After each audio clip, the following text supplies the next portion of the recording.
Howdy, y'all. Welcome to the Never Settle podcast. He's seven-time NASCAR Cup Series champion Jimmie Johnson. I'm Marty Smith from ESPN.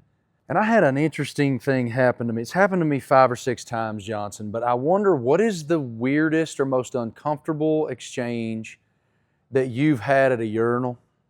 Why am I worried where this is going? I was at a urinal this weekend, and I was... This seems to be a reoccurring issue for you. It's weird, dude. I feel like 10 episodes ago we had a urinal situation. 5 or 6 times this has happened to me.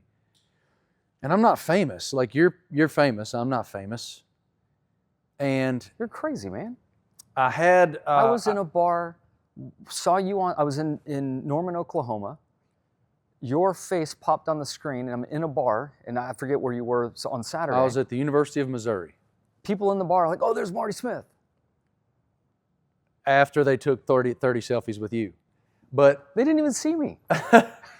So I'm at the urinal, and these college kids come in, and they're at the urinal, and they asked me if they could. One of them asked me if he could take a selfie. And I feel like there's certain parameters that come with wanting to take a selfie, and one of them should not be when you have your junk in your hand. So what is the weirdest exchange that you can remember where you were at the John and a fan had something to say or request? I've had an autograph request at the urinal at California Speedway early on. And that was, I just couldn't believe, like you're in this moment, you're going to the bathroom. I mean, the individual knows that you're there. Give me a few minutes, catch me on the door, at the door on the way out. That is not a has to happen right now thing. The funniest one that I can remember was I was on the way to watch our buddy Jake Peavy pitch. At the time, Jake was pitching for the Chicago White Sox, and they were pitching. They were playing against the Washington Nationals in D.C. Taylor Zarza and I were driving up to see Jake pitch, and we stopped at this rest stop in Northern Virginia, and I'm the only guy at the urinal. And this guy comes in, and Taylor was at the urinal too. But guy code, if there's 20 urinals, you're at one end and your buddy's at the farthest other end you can be from each other, which that's what we discussed before. Yep. All right. And this guy comes in, he walks up and gets in the urinal right beside me, and he's like, "Hey, Marty, what are you doing here?" And I just went, "Pissing." It is, yeah. I mean, there's so much going on in that moment. I mean, how do you even carry on a conversation? What is the weirdest fan exchange you can remember? The one at California Speedway has always crossed my mind. What about signing weird things or autographing weird, I mean, I've signed prosthetics, and that one's really uncomfortable because someone's obviously been injured, hurt. But did they remove it right in front of you and hand it to you? Yeah. I can deal with it now, but the first time or two, it really, challenged me to not have a weird look on my face. Was it an arm or leg or a finger? The first one was the leg. Ear? First one was the leg. It was a leg. And at the end of the day, though, I mean, I get it. I mean, that is a device that they count on every day. It's something that means the world to them. There is an emotional attachment and piece of their heart that's attached to that, and I get it, and it's a very emotional experience for them. It just took me a minute to grasp it and put it in the right context because it's unexpected. Well, I just wondered that. I was thinking about it on the drive down here because the next time I went to the bathroom, some more college, where we were doing our show, it was right there in the quad at the University of Missouri. By the way, shout out to the University of Missouri. They showed out. It's the first time we've been there since 2019 with SEC Nation and my show with Ryan McGee, Marty McGee. College Game Day, I don't think, has been there since 2010. So they were really excited that we were coming to their campus for a great rivalry game against the University of Kansas. And so they really showed out. Well, the next group of kids that came in, they were looking at me and they're like, "What's up, Marty?" I'm like, "Hey, boys, what's going on?" And I walked out of the bathroom and they were standing there and I was like, "Hey, thank you guys." They were like, "Can we get a picture?" "Of course you can." Of course, yeah. "Thank you for waiting. That's cool. You need to talk to your frat boys and tell them some daggone protocols. Well, after being around some frat boys, I can see how one would take a picture, of you at the urinal. You were just at a fantastic football game, by the way. Game. Johnson went to Norman, Oklahoma, Shanny's alma mater. Correct. Boomer Sooner. And saw the Sooners beat the University of Michigan. And I did notice on your Instagram, pictures were fantastic, but you went to a frat party. We did. How long has it been since you went to a frat party? Well, since I didn't go to school, that was one and only that I've been to. That's the first frat party you've ever been to? Yes. When else would I go? You've been to a million college football games. Yeah, but never do a frat party. That's a good point. You're usually with we're out in the one time we our took friends our bus. who own suites. Yes. That's who's. We brought our motorhome for the tailgate and smoked food and had a great time. But that's my first time at a frat party. And our nephew is a freshman at the University of Oklahoma, and so he's rushing and has his duties, and he was quite busy. We were there for 2 nights. I don't think he got to bed before 6 a.m. with the various responsibilities that he had on his plate. And they had a big house party going on one day, or Saturday, and went and attended, met a few of his fraternity brothers, and just saw utter chaos. I mean, it just complete utter chaos. To what degree did it remind you the capacity the human body has to consume alcohol? The dead soldiers on the grass all around were impressive. The thing that it reminded me of, I mean, these kids are so young. I mean, they're just out of high school, obviously, and it reminds me of the parents that left town, and the one brave kid's like, I'm throwing a party, and I mean, that was the experience I thought it was closest to. I remember this was actually 10 years ago now. I can't believe it's been 10 years, but I delivered the commencement address at my alma mater and Laney's alma mater, Radford University, where Cameron, our son, goes now. And we had the best day. My groomsmen from my wedding came back, most of which, other than my brothers-in-law, all went to Radford with me.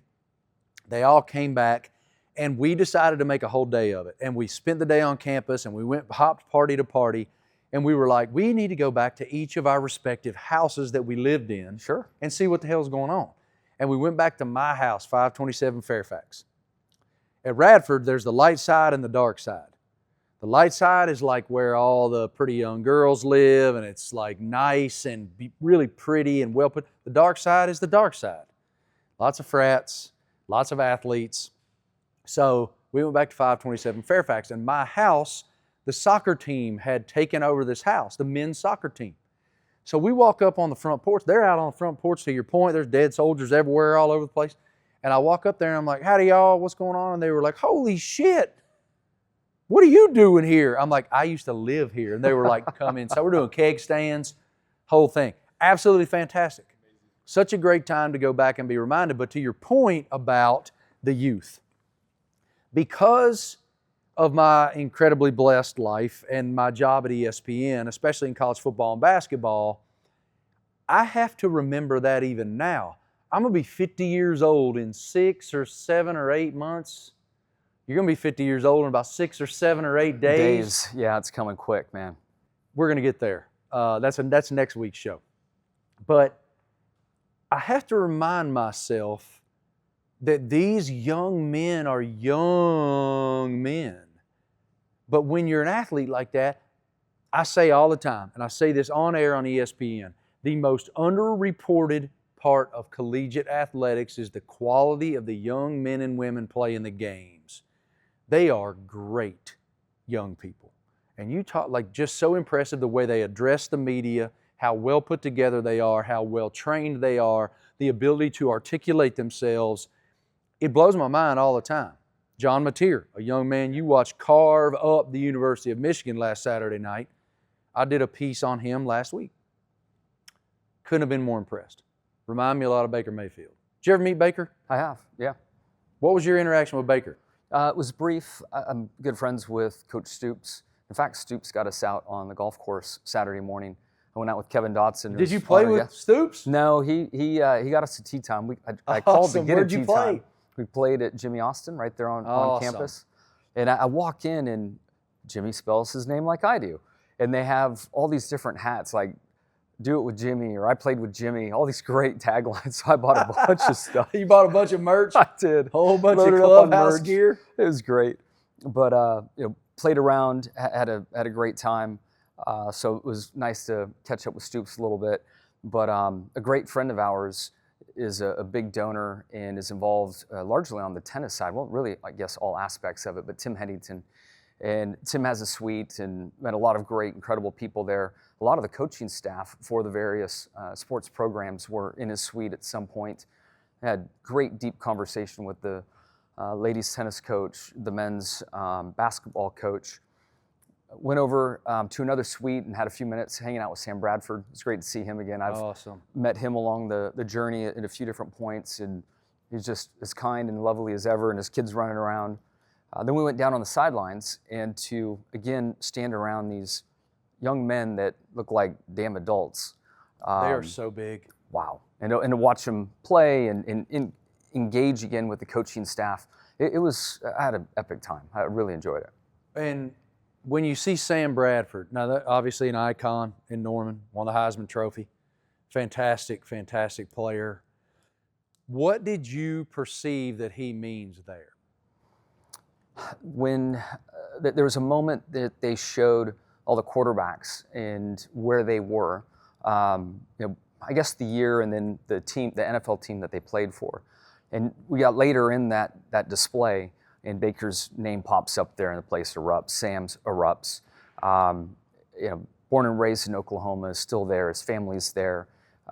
There's deep love for him, and he's just such a kind and generous dude. For college football nerds, OU, Sam Bradford won the Heisman Trophy. Baker Mayfield won the Heisman Trophy. Kyler Murray won the Heisman Trophy. They had Josh Heupel, who won a national championship with Stoops. He's now the head coach of Tennessee. I'm actually going to see him tomorrow in Knoxville. And Jalen Hurts, who was the MVP of the freaking Super Bowl. It's just like this incredible line of great young people who are great leaders and certainly represented that fan base. Like when you're down there, that place is a phenomenal place to watch a football game. Those fans are so passionate, but they're also so kind. It's a great energy there. Yeah, I would say the energy, I've been to a Bama game and there's a unique and incredible energy that's there. So awesome. It's just rowdy as can be, which is awesome. Incredible. There were rowdy moments for the experience we had on Saturday, but then also very involved moments where you could sense the crowd just deeply vested in the game. I don't know, in the kindness, there's a certain element that's there. The other big takeaway I had was being around those coaches. The athletic director is a great friend of you and I both. He just texted me about 20 minutes ago. The great Joe Castiglione. Their core unit in the way that they work as a athletic group, I haven't been around many, but there just seems to be a deep respect and understanding of yes, winning, but creating good humans that come through their program and doing it the right way. And it was a great takeaway for me as I look at our race team and think about how we want to build, how we want to lead, how we want to coach. I found myself in a lot of deep conversations. As you talked to Joe, did you talk to Joe? Oh yeah. Okay, so yeah. What questions do you ask a guy like that who built this powerhouse? Well, built and oversaw for all those years. He's retiring soon. This powerhouse athletic program across so many different sports. Their women's softball program is the standard with Patty Gasso as the head coach. They've won 8 national championships. What do you ask Joe trying to learn about leadership and growth? What he's looking for in the individuals that lead those programs. How do you know through an interview that person can carry on for 10 or 15 years? And I know there's a lot of risk in any interview, and people can interview well, people don't interview well. There are a lot of layers to it. But what are you looking for? What is your process? How do you uncover that? Is it through questions? Is it just through spending time with someone? Is it just looking at a resume? How do you find that secret sauce in those people? I love where you are in your journey, dude, because you're right now, you're such a sponge. and you're such a sponge in so many different sectors of life. It's really fun to watch. And I feel like, and you can correct me if I'm wrong, but I've known you for 25 years or 27 years or whatever the number is now. I don't ever remember a time, even though the entire length of our friendship, you've always yearned to improve yourself. I don't remember you having this level of desire to grow intellectually this way. It's fair. How fair is that? Yeah, absolutely fair. The one thing that is really the common denominator I'm recognizing is it's about people. And you know me very well. I'm a highly relational individual. People have believed in me and helped me get to where I am today. I've been mentored, I've been coached, and I now find myself in a different position where I'm now trying to do that at a much larger level and degree than I ever have. Played a small role in my race team over a long period of time, but the further I get into this and lose my insecurities around making decisions and just feel it and observe and be in the heads of our people, the pathway starts to develop. And so much of it is about communication, accountability, and showing up. And those three things have really helped guide me. And it's the same stuff that I did when I was driving. So I'm gaining confidence in it. One of the things that happened in your week was something that's very difficult on a parental level. You had to let your little girl's hand go and let her fly a little bit. Yeah. Walk us through that and how you reacted to that. Still reacting. It's been about a week now since we took Evie to boarding school. She advocated for this since the 6th grade, something she really felt like she wanted to do, and actually wrote a paper in school. Came home, sat us down on the couch, and read the paper to us. And we're like, wow, this is great. Your peers are planning to go, and her peers' parents are our friends. And so, we started asking questions, did some unofficial tours. The next year, going to official tours. Then she applies, gets revisits. So we have many steps in this process, and our confidence has never wavered. We arrive, we are moving her into her dorm. We were having the greatest experience. And then something shifted. And she has been, very sad and feeling alone and the things that you would kind of expect, but it was so unexpected because of the 2 years we've been on this journey. And then for us to see her that vulnerable and in that much pain, we probably overreact a little bit and we're emotional. And man, it has been a roller coaster. And I not only feel bad for Evie knowing that she's hurt, but the effect it's had on Shani. Man, it literally triggered like physical elements in both of them, where they're just, Evie's really struggling, and then Shani, like I see it firsthand. It's like, wow, this has just hit you in a way that I never expected. What did you observe from Shani? It's fight or flight. I mean, without a doubt, it's fight or flight. So the first 36 hours, I didn't know how to really console, counsel, help. I felt like everything I said probably made it worse. And so over time, Shani has found her own strength within it. And we know that if and when we need to consider something different, we will. But Shani has found the strength that we had, 2 weeks ago. It was hard then, and we knew it would make her stronger. We knew that it would be tough at times. So now that we're, Shani's certainly a little stronger, I'm a little stronger, we can now console each other on, this is something she needs to see through. She will regret if she, escapes that, the school and that opportunity at this point in time. She needs to engage and push further. And maybe it's not for her ultimately, but right now to really attack this opportunity and make sure that every stone is turned over. What did you learn about you in the last week as it pertains to that?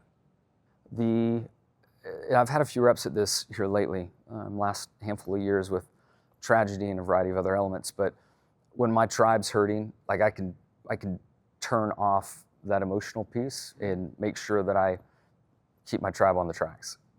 How do you do that? I have no Is idea. that just innate? Yeah. I think about, now I have not done that with my girls yet. My girls are 16 and 13. And I was at my kitchen island today preparing for the next weekend of college football. And Lainey walked in the kitchen. And she was carrying some clothes that were Vivian's, my 13-year-old, when she was a little girl. And she was like clutching them. And it was this moment of realization for both of us that she's growing into a young woman, and those clothes aren't applicable any longer. And when I see a photograph, one of the things that's interesting is I do Google Photos, and Google Photos will send you these updates on this date in 2000 or 2022 or whatever. And I see these photographs of my children as these little people that you guide and you mentor and you grow and you discipline and all of that. And now I look around and they're also independent, that it's both boasting with pride that you're growing them into a contributory, kind, self-confident person, and guttural hurt that they don't need you the way they once did. They do, but they don't. And I'm struggling with that quite a bit, and I can't imagine what it'll be like when I take Mia to college in a couple years. But with my son, we had a unique emotion because he had such a difficult time in high school that we wanted him to fly. But when I got home from dropping him off at school, both as a freshman and 2 or 3 weeks ago, whenever we took him back for his sophomore year, he's one of my best friends, a pain in my ass. But he's one of my best friends, and I love him so much. I'm reminded when he's gone that there is no one in this life from whom I've learned more than him. And that's a unique void for me, because when you're a dad raising a son and you're trying to teach them that the world's mean as hell, the world is not nice, the world is hard, and so you try to steel them against those things while also having the compassion to understand where they are and meet them emotionally where that is a really unique balance. And I realize that void. And so there's a lot of parents who will relate to this so much, because when you let them go, man, when you leave, when you get in the car, and you're rolling away from there, man, I don't know that, like, other than genuine loss, somebody who's deceased, or there is a piece of you that departs. And man, it's so funny you bring that up, because in the back of my mind, I haven't said it out loud, when we drove off campus, that's the way it affected Shani was as you just described. It's like, whoa. It's a piece of you that's in here, and it's a funny, what it is this protective realization that for 15 years, or 16 years, or 18 years, depending on your specific context, every day they have needed you for that guidance or the ride, or something as simple as, hey, I forgot my notebook, those things. But that's not there now. You have to let them fly.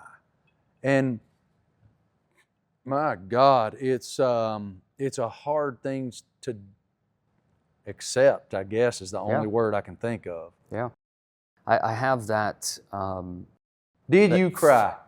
Yes. So did I. What's interesting is I started getting teary-eyed as we're moving Evie in, and then and Shani's like, hold it together. We got to be strong here. And so I was definitely teary-eyed. Evie caught me. But you have to expound upon that. What were you thinking that elicited that emotion? I didn't, at that point in time, I didn't experience the sense of loss. It was becoming real that she was really doing this. And I was just running through her as a little girl running in the house, and her bedroom's above our room. And whenever she's awake, we can hear her feet. And I'm thinking, I'm not going to lay there in bed and hear her get up to use the restroom in the middle of the night, or know when she's awake at 6 a.m. Just all those touch points. I was running through those, and still with a fair amount of joy, but just not believing the moment came, because I didn't think she'd move out until she was 18. I never thought boarding school was an option. So just facing that reality, and then I had to pull it together. Her roommate's coming in and out of the room. There are other parents around. I'm like, okay, I can't be this guy. So I just toughened up, and it was good. Then Evie started, and then the third piece was Shani, with that real physical aspect that she dealt with. But the thing that was really interesting to me is there were a couple other girls struggling as well. And Shani and I did a really nice job networking around with the other parents through the various steps. And we've stayed in contact with these other parents. And some of the kids have adapted very well. It's been easy. Others not so much. And that's also led us to speaking to other friends that have had kids that have gone to boarding school or gone to college. And we've heard about the difficulties that came with that separation. And it's funny, now that we're in that boat, the parents will expand more and we'll have a better sense of what they went through. They were generalizing, it was hard, it hurt, it was really tough on her, it was really tough on us. Now that we know more, it's wild really how tough it was. And those words, they didn't want to put anything on us, but we weren't listening either. And these passing words of it being tough, I just chalked up to a certain level of depth. And damn it, those people were dealing with some really tough crap. And now we're in that boat. So I don't know how I articulate it, but here we are on this podcast sharing all of our inner thoughts. But it really stood out to me leaving there that I need to have my ears open more often and listen to parents sharing stories. There's probably more behind the scenes that they're not sharing, just being polite and trying not to drag you into their thing. Well, being a parent in the first place is so hard. It's hard when your kids are healthy. It's hard when your kids are successful, much less when maybe they're not healthy or going through something or maybe struggling. So many kids today are struggling with their mental health. That's a very real thing, and I'm willing to say it out loud. And so when you're in a moment of vulnerability as the person they look to for that strength, that's a real shift. Yeah. And I appreciate you sharing it. A lot of people are going through that and don't know how to articulate it. Yeah. A lot of people are going through that and don't maybe putting that wall up where they're afraid to admit to themselves that they're hurting too, because there is that void that their little one is not little anymore. And we're on this tightrope, which you went through with Cameron. It's like you want to comfort them and make them feel like you're going to come rescue them and save them. The more days that go by, I realize it's probably not the best thing to do, and Shani does as well. But it might not be a fit for her, and she's in real pain, and I don't want it to lead to some other issue that spins off of this. So trying to comfort and motivate at the same time, get her to self-advocate and try to find friends and try to find other people. One other big thing that stood out to me is the fear of being vulnerable for a teenager. They're at such an interesting point in their journey, and they don't want anyone to see them crying. So to be in a tough spot and to go share that with others that might be struggling. And speaking with parents, we know a handful of other young ladies at this school that are in the same boat, but they can't get their daughters to talk to ours. We can't get ours to talk to theirs because they're all putting on, this tough sense and face that they need to. And man, it's just an interesting headspace that requires a little bourbon to I think the number mellow the one senses. thing, and we could go really deep here, but I would actually want my son's permission first. Fair.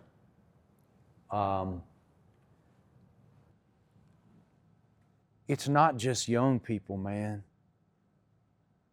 That's why when I'm public speaking, I always share this message. Vulnerability is a superpower. And the reason vulnerability is a superpower is because trust of self and the willingness to be there and put that energy out into the world, whatever comes back, you have to accept because you're putting authentic energy out into the world. And that's the terrifying part. Sure. Because there's no hiding from it. No. And so many people, the most successful CEOs, politicians, business czars, athletes, whatever you do, so many people are terrified of that person in the mirror. Because the window through which the world views you, you can kind of fake it. Oh yeah, and there's a filter for that. But you can't lie to the mirror, man. Yeah. When you're sitting in solitude, that shit's real. And if you can get to that place where you're proud of that person and that person is strong, ain't nobody can touch you. Yeah. And she whatever her decision is, whatever your decision is, however you guide her, I'm a believer, it's written and it's gonna be right. And I'll pray for her because it was hard for me. I did go to college. It was really hard for me at 18 to leave home and go. I went 2.5 hours from home. I went to East Tennessee and played college baseball at Carson Newman University. And I was so sad, dude. I had built-in infrastructure. I had teammates, but I got picked on and I got, people messed with me. And that was really hard for me. Sure. But I'm a hard ass. Like, it steeled me against that to the point where I was accepted because I just decided to take, I'm not a hard ass by nature, but I decided to take that approach. And you bring that up. Did you get almost mad? I was mad. I was really mad. And there were some teammates. You found positive momentum off of getting, I presume, mad at yourself in some respects? No? I wasn't mad at myself. I was, as a young person, growing up in nowhere, Appalachia, in a town where if you were a pretty good athlete, you were held at a different standard or a different perspective or perception is probably the right way to say it. You got free blizzards at the Dairy Queen, your haircuts were free, the whole thing, right? And so there was little bit of a skewed reality for me. And then I went down there and I'm this redheaded kid who's really skinny, not fast, not terribly athletic. And there were some teammates that I had that they were not very cool to me. And I had to make a decision. Do I want to fold and succumb to their approach? I almost use the word bullying. There's one person that I would use that word to.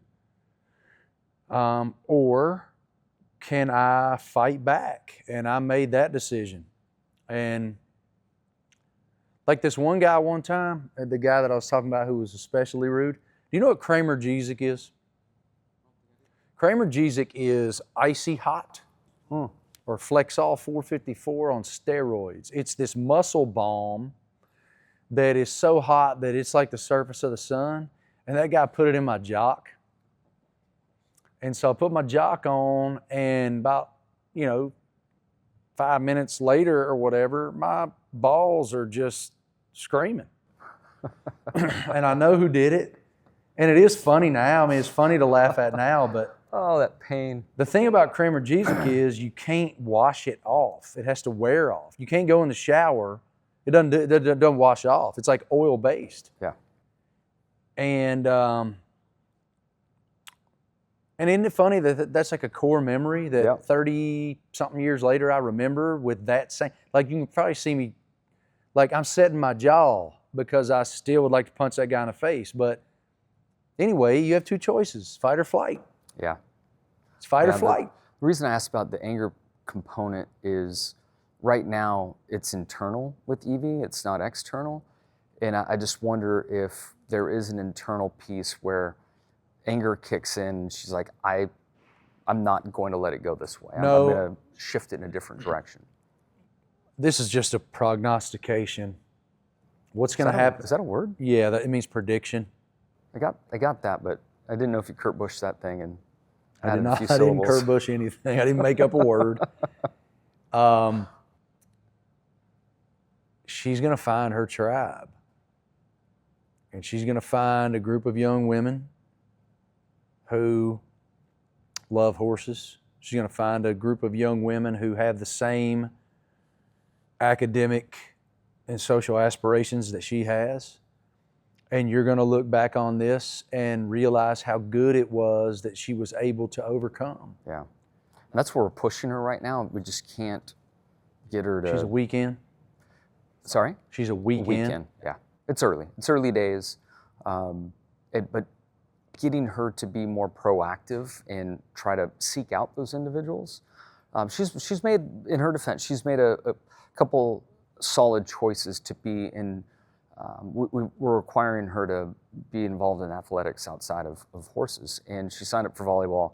They were day students and upperclassmen. She's not going to find her people there, and she recognized that herself and made a switch to field hockey to check it out, and that's all lowerclassmen and boarders. So she at times has moments of strength and is navigating that a little bit, and it is changing, her day, but just not at a level yet that seems sustainable. Yeah, it's hard. Again, sometime I'll dive into the journey of having a son with Tourette and everything. Like, there's a lot I could dive into, but I would rather ask his permission first. Yes, understood on that. And I guess the reason you and I wanted to get into this today is, us communicating as we do daily, we felt like that parents out there are in the same spot. I mean, all the kids just went back to school, so we're not alone in this journey, and we certainly don't have the answers. You don't even have to say that, because I promise you, in fact, I would guess, just based on what happened with Never Settle the book, I felt like that book would resonate because of its vulnerability. What I didn't expect was for pieces of mail to show up at my house every day from people who desperately needed a tow rope to pull them in a moment of very deep despair, frustration, hurt, and they needed something to go, oh my God, I'm not alone. Guess what just happened? Yeah. There's going to be a mom or a dad out there who hears this, whether intentionally or by happenstance, that they go, oh my gosh, I'm not alone. Not alone, yeah. And we can just get our kids to realize they're not alone and interact with one another. Right. And again, I could go on for days about the heartache of it. In fact, you and I have a mutual friend that will remain unnamed, again, because I would rather ask him. He has a son that is an incredibly high achiever and is going through some insecurity right now, athletically, despite the fact that he's performing at a very high level. And that's one of those things where this kid's going to do whatever he wants to do. He's gifted in every way you can be gifted. Incredibly handsome, incredibly athletically gifted, academically gifted, but is in this moment of deep frustration because what his dreams look like currently aren't intersecting with reality. And so every parent can relate to this, man, no matter what their respective season is with that child. The last thing I'll say on this note is, if you're a parent of a young kid, a child, and it's hard, I promise you it'll get better. And even though it's hard, please do your best to embrace when they're little. Because I know every parent hears it, it goes so fast. I was watching Vivian, my 13-year-old, she's a cheerleader. And I go to all of her games and I'm watching her cheer, but I'm obviously interested in the football. And I'm sitting there going like, look how beautiful she is. Look what a beautiful young woman she's becoming, and self-confident, and has these friends around her that appreciate the person. Honestly, it makes me emotional there. So, yeah, love them, man. When you pick them up, like, just hold them a little longer. And I remember like Lainey and I read books to our kids every single night, all the way up until we didn't. And there were some nights when, man, I was tired and I'm reading The Big Red Barn, or I'm reading that Goodnight Moon. Goodnight Moon? Yeah. Remember that one? And I'm just like, man, please, if you're a parent, man, read those words intentionally and hold them so tight while you're doing it, because it's special. And I'd love to do it now, but my daughters are on their phones on the couch. All right. True that. One of the great things that we realized last week on Never Settle was that Jimmie Johnson's show and tell is something you guys really enjoyed. I didn't realize that you having a Bob Stoops helmet was going to blow up the internet. Our show and tell this week is timely because the NASCAR Cup Series is on its way to Bristol Motor Speedway, a place that Jackass won twice. 2010 was the first one. Once. And no, you won there twice. Once. Pull out the Google. 2010 and 2017. I'm telling you, I've won there once. Let me pull out the Get Google. the Google. We know 17's for real. Let me just pull out the Google and I did win the poll there once. Oh, pardon me. I'm wrong. Jimmie Johnson has won at Bristol Motor Speedway twice. What? The first in 2007, and again in I the did not win there in 2017 Food City 500. No, that's wrong. I mean, then the Google's wrong. There's no way. Then we have to find the other trophy. I've won there once. Jimmie Johnson, 2007 Bristol win. Let me just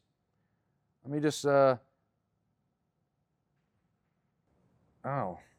I've won the poll, the little Sharpie trophies over there. So you're right. You're right. I was wondering if my impacts with the wall have affected my memory. CTE was kicking in? Yeah. So now the Google is saying Jimmie Johnson did not win at Bristol in 2007, but it is often misconstrued that he did. Huh? Like right now. In It's 2007, like our kids arguing with us right now. Just coming up with BS examples. In 2007, Excuses. Johnson had a dominant season, achieving 10 wins in the NASCAR Cup Series championship. However, he did not win at Bristol. Okay, so Once. So anyhow, Jimmie Johnson won at Bristol This is the sword once that I got for winning at Bristol. in the year of our Lord 2017. And it must be for somebody that's left-handed. That's legit a weapon, dude. So wait a minute. So you got a sword and a trophy. 5-foot-tall trophy? I did. The That big thing trophy. heavy. You did carry it over here. It is heavier than it looks. I think it is solid wood. So do story time. What do you remember about that race? According to Google, it was rain shortened. Nope. Past Tony Stewart, we had 4 tires on. I think I started second or third row. A couple guys stayed out or maybe went for 2, however that worked out. And then we got around the outside of Tony. This is before we were running the top like we are now.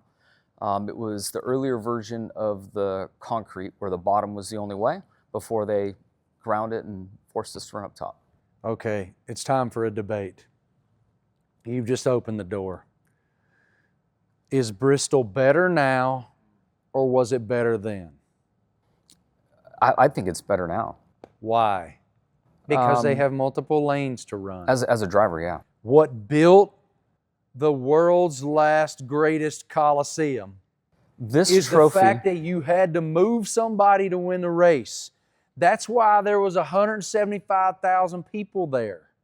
That's why there was a decade-long waiting list for tickets, because you had to move them out of the way to win it. That's why Dale and Terry. Yep.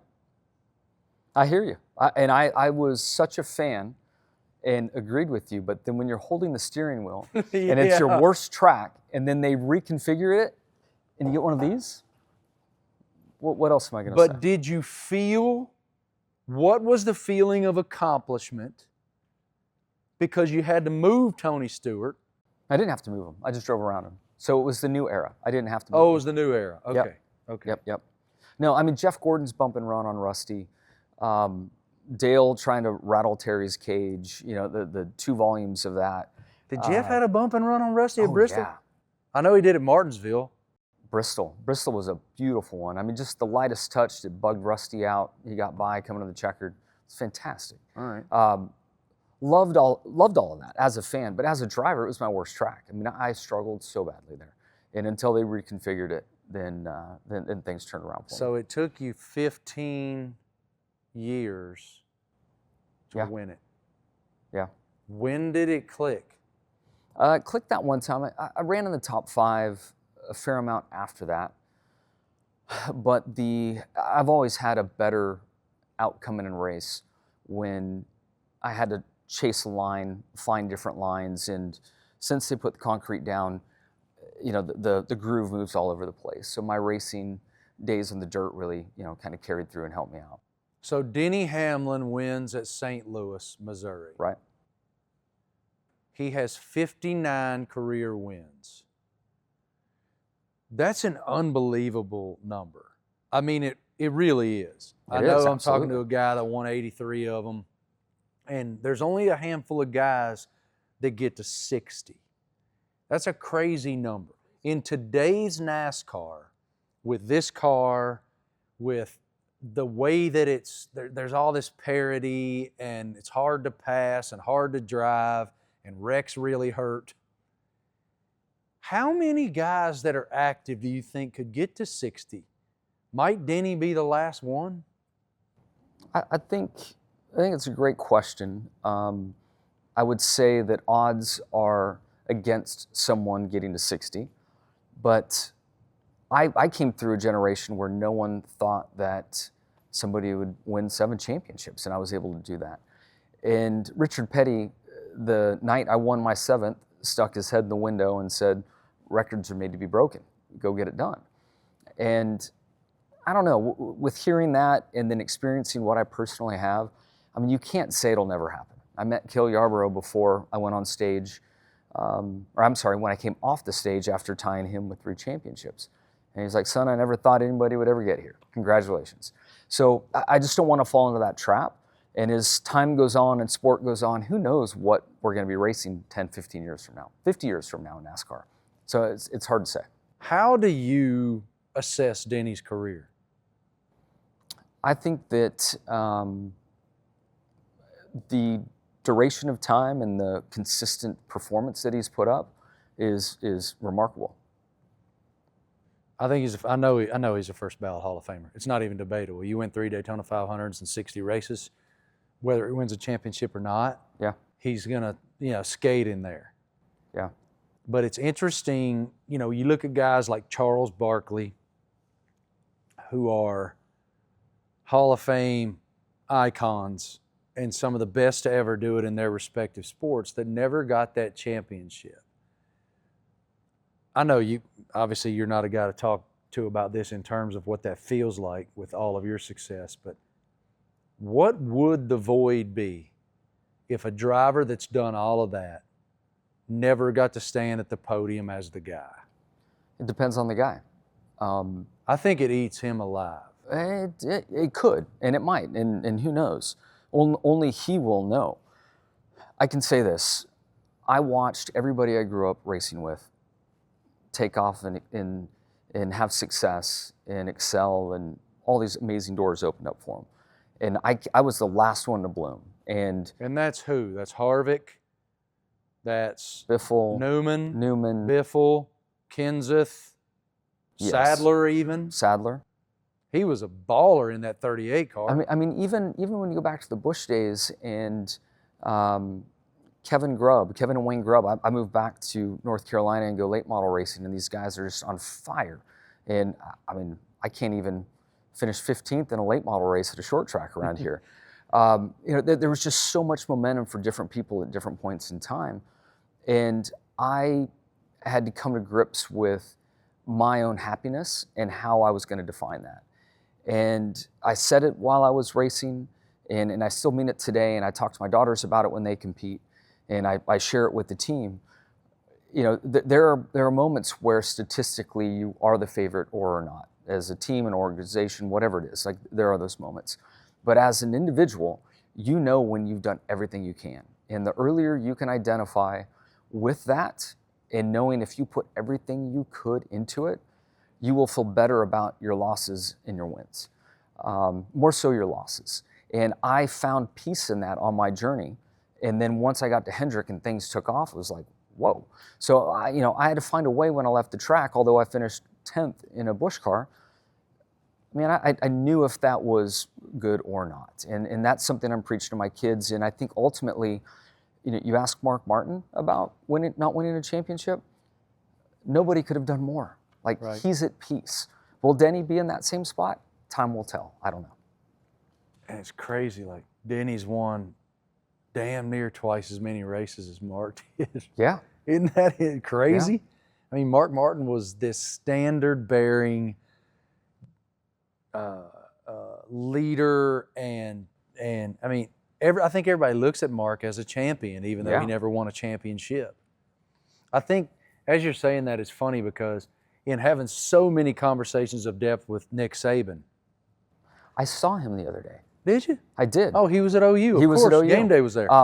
He was surrounded by security coming into the Coach elevator Saban to go up, and we made eye contact, and he smiled, and I almost introduced myself. You should have. There was too much going on. That man has had as much influence on who I am in my daily journey as anybody I've met. And like, he completely rewrote for me what self-accountability is, and the desire and motivation and devotion to maximizing yourself. And I'm so eternally grateful to him for that. Because when I met him, and it's not like I met him, the relationship that I built with him was incredible for my career. Just was. Because he's the GOAT. Yeah. But he always used to tell me with great detail, very intricate detail, about the losses. The wins, we won. I mean, he doesn't remember the wins the same way he remembers the losses. To what degree were you that way? When you let them get away? Very similar. What one got away? Long list. Miami? I'm guessing Which that year? 05? 05, 04. Without a doubt. And it's something as a parent I'm trying to share with my kids, that they compete, have a great day, whatever it might be. Load up, you go home, you smile, everything's great. Don't talk about it in the car, but you have a loss, you have a mistake.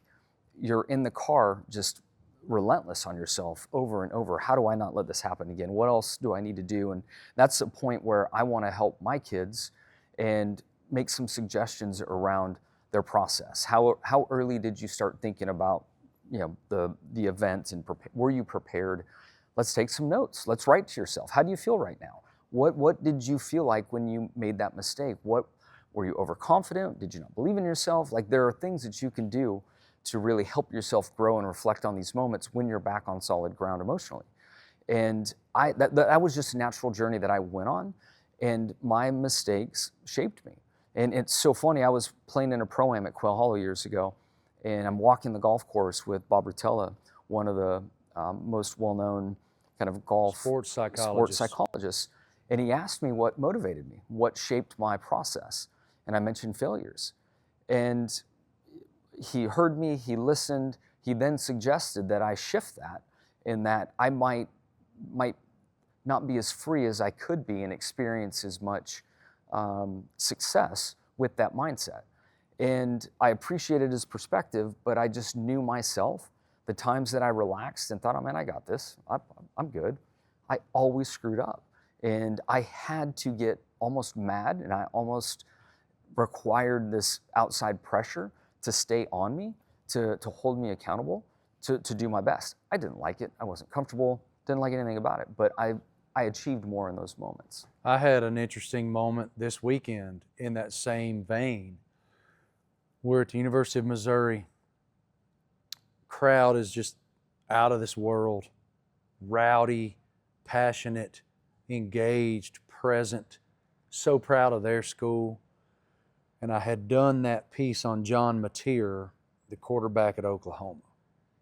And the way the choreography was working was, in television, there's something called a lead, where you look directly into the camera live, you offer an address, and then they roll the feature that has been pre-produced from interviews during that week or that month or whatever. And then usually out of that, you have something called a tag, which is when you put a nice little bow on it, also live. Well, as I was tagging the piece, I was talking about the benefits that that quarterback had, because his offensive coordinator, his crew chief, came over from Washington State to Oklahoma. Ben Arbuckle is his name.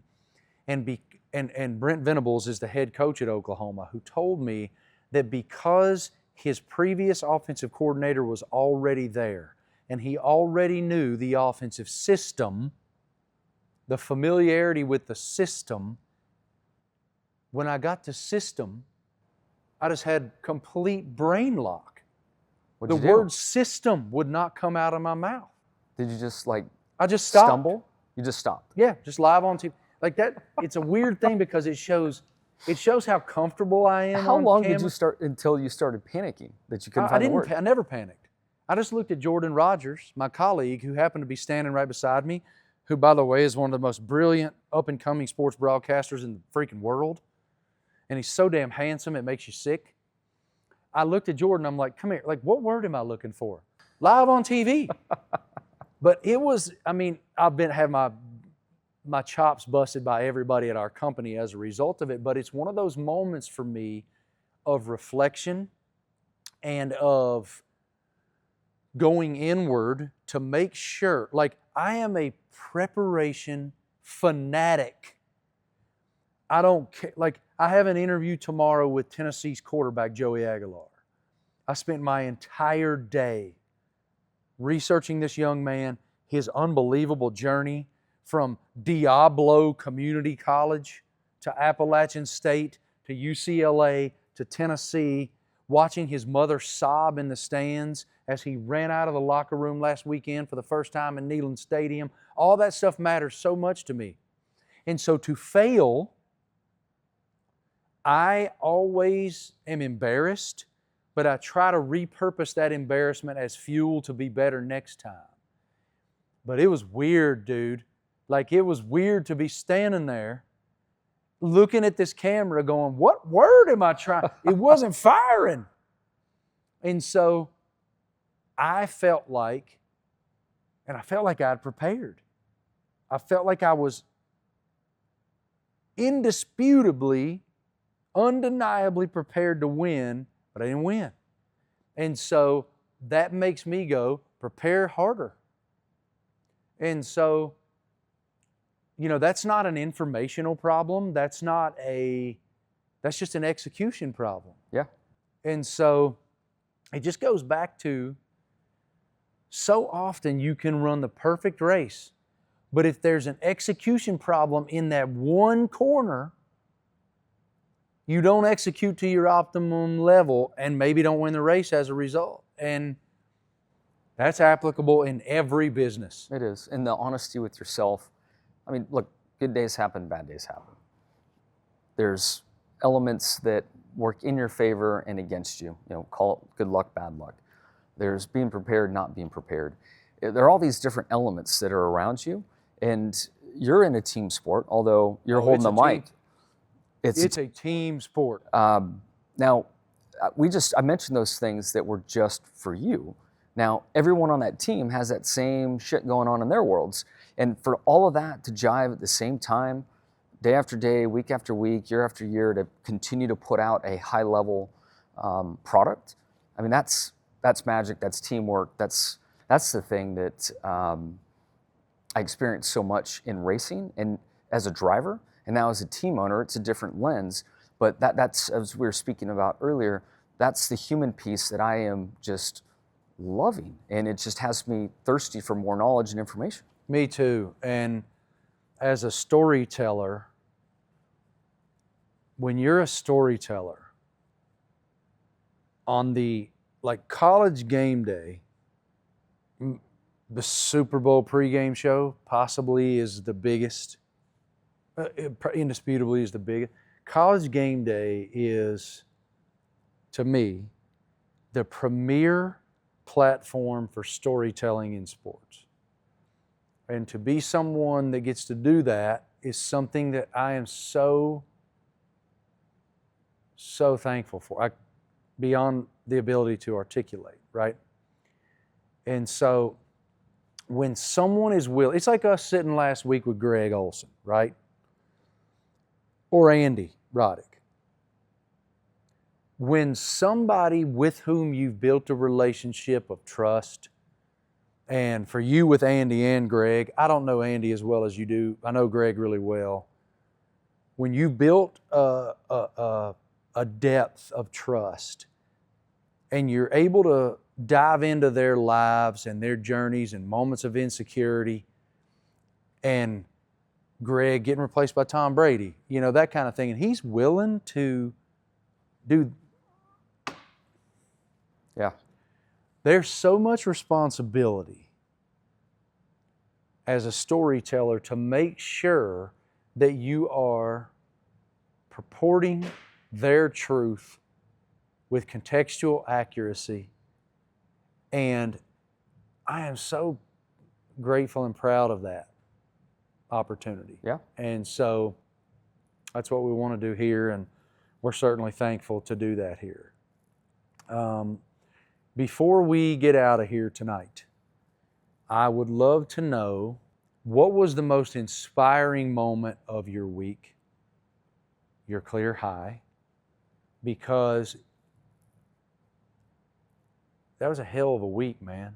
You know, you did this week. Yeah. The week was long. I was home and slept in my bed one night, which was Sunday night. We had drop off. There were a couple of nights. I was in Dallas for meetings with Toyota, and then went to Austin for the WEC Series race there. My partner, Nighthead Capital, is involved with Jota Racing, which is the factory Cadillac team that races in the World Endurance Championship. So I was there for a few days, in and around, in more Toyota meetings with Toyota Gazoo Racing. Gotta be careful with this stuff. It'll set you back in your seat, son. From there to OU, OU home, but you know, it was a roller coaster ride, and the low we talked about. A lot of little different highs along the way, but for me, something I really wanted to talk about was my pride for our race team. The last 3 weeks, a legacy car could have won all 3 races. Maybe not as obvious at St. Louis, but still a very strong performance. And unfortunately, we let Eric down on the 43 team and the 43 team with a little issue that affected the steering, and had to work on it a couple times on pit road and get him back out, and got it resolved, and couldn't get out of the 20, sadly. But John Hunter ended up 6th, ran up front all day long. The weekend before, Southern 500, legitimately could have won that race. And statistically, which, you know, skew it however you want, but all the reports we got back, car performance, sector times, 43 car, 42 car, first and second. Wow. And we ended up third and fourth. What are for racing nerds, what are those metrics you're looking at? You know, they have, I assume it's moving towards AI now, but, you know, there's some kind of spreadsheet that analyzes and determines what is a competitive pass, what is a competitive lap, what is a clean lap, because a clean air lap is going to give you a massive advantage, right? So there's all these formulas that spit out, you know, these reports to us. And we were, worst case, fifth. Most of the time, first and second with both cars. And so to feel that excitement around the speed in the cars and the execution, the pit stops, the strategy. I mean, there's so many layers to it that, you know, our group is really, really hitting its stride, and we should win this year. Like, I without a doubt feel like we should win a race this year. Hopefully we do. Who knows if we do? You know, we have 8 to go and we'll find out. But Legacy is heading in the right direction, and it's great to see. It's been difficult. You know, there's been a lot of various challenges along the way, but the pride I have for our group and our 135 men and women in that building, grinding, chasing it, many looking for their first win. I can't wait for that moment. How much of racing is moving to AI? It's the race within a race. You know, I believe that Formula One, I would say even WEC, I'm not sure with IndyCar, I haven't been in their paddock in a while, but there's a lot of low-hanging fruit to take man-hours out of it. Now, how far you can trust... What's that even mean? Sitting there watching videos and having a human watch all the videos to determine a time that's the best for whatever it might be, a pit road entry, whatever it is. I'm with you. You don't need to waste human hours to do that. So there's a lot of low-hanging fruit with simple tasks. AI can tell you in 8 minutes. Done. I mean, done. Yeah. But to call strategy, active strategy for fuel and tires, and the way a race is unfolding with tire degradation, fuel burn, you know, how that plays out, then add the element of what the competition is doing, because that changes the dynamics. I believe it's probably there for Formula One. It's just cubic dollars that help advance it and develop it. And historically in the US, there's a lot of governance that controls the spend. Formula One, there is very little. And they do have some framework to control it, but there's so many workarounds, I'm not sure it's really controlled. I just hope we don't lose the human element. I really hope we don't. I mean, I've said NASCAR's fighting so hard to keep it about the humans. I mean, credit to them. When you're somebody who makes a living on intellectual property and have spent, like I'll speak for a lot of authors, when you spend time honing a craft to be able to I've been thinking about authors. It's like truly adept songwriters. Think about being in Nashville and being a songwriter. I have so many friends who are songwriters. The music and you can go on that chat, GTI or whatever the hell it's called, and be like, hey, write me a country music song about losing my girlfriend. I worry about it, man. Like, I so hope we don't lose that. I so hope we don't lose that. All right, last thing, we're going to do Ask Jimmie. Time for Ask Jimmie. Luke Albertson wants to know, what are you like when you watch your daughter in competition in an equestrian event? Nervous? Do you yell? Nervous, yes. Yelling, no. If things go well, I guess there might be a yell. Like celebratory yell. Correct. And in horse competitions, there's not a lot of noise. It kind of reminds me of golf. You know, there's just kind of the clap, but I'll throw out a little a little excitement from time to time. But I am tuned in very deeply. I try so damn hard to not be that parent that's all up in the coach's grill. I'm at a lot of it worked out very well with my schedule in London to take him to the barn and be there for all the practicing, during the week and at events. And I'd always stand outside the ring. I'd always be further away. I'd take video because I know my daughter loves to see the video, and she, at night when we get back to the hotel, just dives into it and wants to hear my perspective then. But the coach is there for a reason. They're the pros. They do their thing. I just want to provide, support and kind of that emotional hug from afar that I'm there and a part of it. But I'm really trying not to be the one in there. What about that lady? Did you see the video of the lady at the Phillies game? I don't think I did. All right, then we can't talk Is this a about it parent if thing? you haven't seen the video.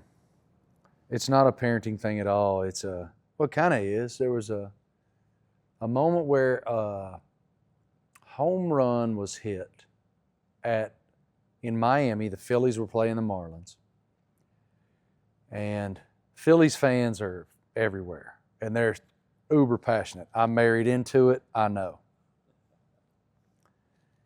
And this dad ran over and grabbed the baseball, the home run ball. In a scrum of people, he emerged with the ball. And he walks over a section where he was sitting with his son, and he puts the ball in his son's ball glove, and they're so happy, and this lady comes over. And she is hell-bent for leather, son. She is madder than a hornet. And she gets in that dad's face, and she is cussing him out and telling that dad, this is my ball. That ball belongs to me.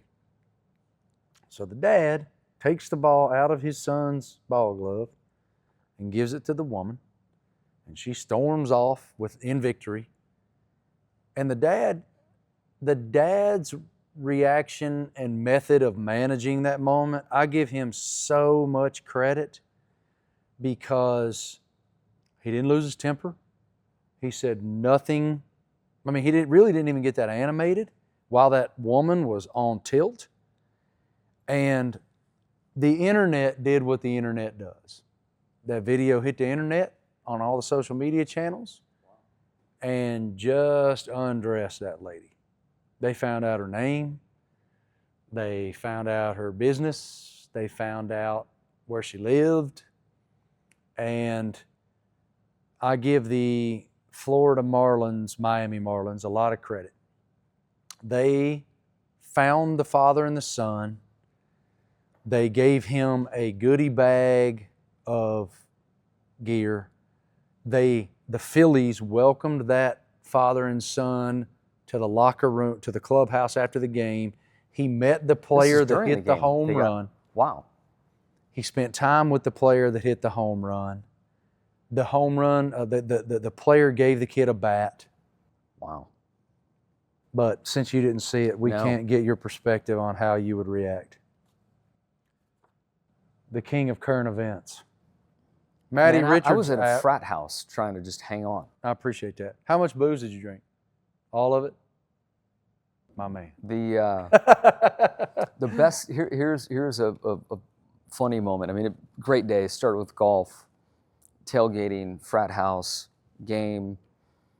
Shani is, all of Shani's friends that she went to school with all have kids that are there now. We're just there for our nephew. Everywhere we go, an old friend that she hasn't seen in ages, and this great reunion. And so it's amazing and so cool to see her in that element. And at school, seeing all these folks. On our way to bed, we get a text that there's a group of them in the hotel bar. So we go. We're in the hotel bar hanging out, and I see a couple of guys walking around. I was like, man, that's our nephew's roommate. I think that's one of his frat brothers. I look across the bar, and here's our nephew leaning against the wall, trying to chat up a girl. I was like, you. That is fantastic, dude. That was hilarious. I would love to be 19 again just for a day. I don't think I could handle it for 3 days, but for a day. Yeah. What's the biggest risk you ever took that paid off in the best way? This is Matty Richards. Matty, I can answer that. Buying a race team. Well, we still have some runway left there, so we'll see. Risk, let's see. Risk, I would say, would be, I got a phone call from the general manager of Hendrick Motorsports, a guy named Jimmy Johnson. His name was spelled with a Y. What a legend. He called me IE, and I called him Y. And I met him, maybe 95, gave him a business card, started berating him with faxes about my, accomplishments in the off-road world. We stayed in touch, and at one point he called my parents' house when I was still living there and invited me to come back to North Carolina and drive a late model. And in my eyes, I was going to go drive for Hendrick Motorsports because Jimmy had called. Little did I know that there was a family that Rick knew and would give them like a free dually to pull around their trailer. And it had Hendrick Motorsports all over everything and it looked like a proper Hendrick thing, but it was not. So I knew I was taking a risk. I'd never driven on the asphalt on an oval, and bought a one-way ticket in 1997 in North Carolina. I've been here basically ever since. So that was the risk one. The part that did pop up in my head, and I forget how you exactly asked that, but hold on, how things turned out. It was that paid off in the best way. What has paid off in the best way was Chandra Janway entering my life. And there was no risk on my side. There was full commitment, full pursuit. Yeah, dude, I remember this very, very distinctly. The best thing has paid off in my life, without a doubt. It was so fun in that time to see the shift in the person. And when she decided that she wanted to be your girlfriend, watching you dote on her and watching you be such a wonderful gentleman to her was such a great example to all of us. And hell, I'd been married for 4 years at that time. My wife is a saint from the heavens above. She's an angel. Dude, you'll love this and you'll remember it, but I bought a ring 6 months into dating. I do recall. I go to Mears, fully excited and happy. Why did you go to Mears? He was the first guy I saw after I came back with a ring in my pocket from New York. We love you, Mears gang. So I'm like, wrong dude to approach about marriage. Mears. Not now, then. I bought a ring. He's like, for who? I'm like, who else? He's like, oh, one of those rings? I'm like, yeah, dude, I bought a ring. He's like you're gonna propose to her? You've been dating her 6 months. I'm like, I've always heard when you know, you know. I know, I'm doing this. He's like, can I see it? I was like, yeah, man, it's in my pocket. Hold on. Pull this thing out. I show it to him. He grabs it, puts it in his pocket, and he goes, I'm not going to give it back to you for 6 months. I'm going to lock it in my safe. You cannot be walking around with this in your pocket. You at least need to date her for a year. And I was like, all right, makes sense. That is fantastic. That is one of the all-time greatest dudes in the history of the world. Hands down. All-time greatest dudes. What a great time, dude. Yeah. What a great time to spend together. And thank you guys so much for your conviction for this. We're growing, and we're so thankful for you guys and the feedback. Please go to YouTube, the Never Settle Pod YouTube, and subscribe for us. Offer your feedback in the comments. We're growing this thing, man. We're to quote Ed Orgeron, we're coming, and we ain't backing down. Thank you, everybody. Cheers. Cheers, friends.